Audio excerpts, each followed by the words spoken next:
Hello, my name is Victoria Taylor, and today I'll be giving a presentation on sweatshop labor. I get to go to work every day, assuming I'll be safe. I'm lucky. Sweatshop labor is destructive.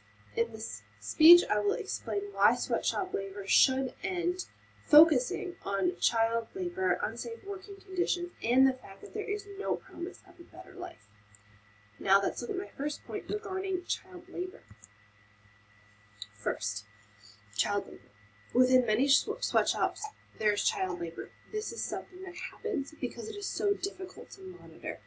They are such big factories and there's so much going on, and the people within them, a lot of times they don't know where they come from, they don't know how they got there. A lot of times they have some issues with paperwork and finding out what country they're from and all of those kinds of things. So this leads to a big problem. If children are working in a sweatshop, this means they're not in school. That Student 1999 describes how this cycle happens, and it makes it difficult to get out of. If you're a child and you're working in a sweatshop, a lot of times if you do make it to adulthood, you don't actually, really get out of the cycle or help your children get out of the cycle or anything like that. Lastly, we all know somewhere inside of us that this is wrong. We know this is not what children were designed for. We know that it is not what they should be doing with their time. They should be out enjoying life and playing and having fun because they're children. That's what they deserve. And this is one reason that sweatshop labor is such a problem. Now, let's move on to my next point about unsafe working conditions. Unsafe working conditions happen in sweatshops because sweatshops produce goods for all over the world, from all over the world. Once again, sweatshops are so difficult to monitor. Here in the U.S., sweatshops do happen, but not as often because we have a lot of standards about what that has to go on and what safe procedures and safe building codes and all those things. Yet, we'll buy goods from a country that doesn't seem to have all of the same things. So it does not really make any sense how that disconnect happens once again with sweatshops being so big, so hard to monitor. The working conditions are uncomfortable and unsafe in just small daily ways that these people have to go through, with it being bad airflow and bad seats and bad things like stuff happening, fingers getting caught in needles is a very normal part of all of this, and it's just uncomfortable and unsafe for everyone that's involved in it.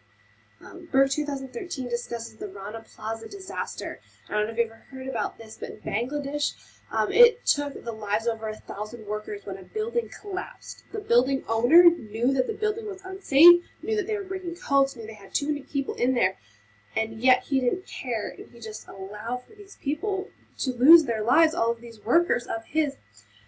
What is most heartbreaking about this is that the people who were working in these buildings were actually working for products that are sold all over the U.S. These are brands that we would recognize. And I think that's one of the parts that makes it most difficult, is the fact that it was directly because of actions of people in the West supporting this unethical company, even unintentionally. Since we have looked at the unsafe working conditions, now let's look at my next point. Many economists believe that their only hope that developing countries have is in sweatshops. But there are no guarantees. Times have changed. Globalization has changed a lot of things. A lot of these statistics might just be inaccurate. There's a documentary, it's called True Cost, and it shows how damaging these factories can be for people, for their lives, for their children's lives.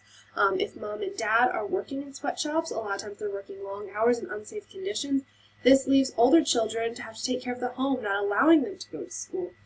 So a lot of times it's presented as like, oh, we're helping these people because, we're giving them jobs so that way they can send their kids to schools. A lot of times that's not actually what is really happening. So there's really no promises of a better life coming out of this. Let me move on to my conclusion.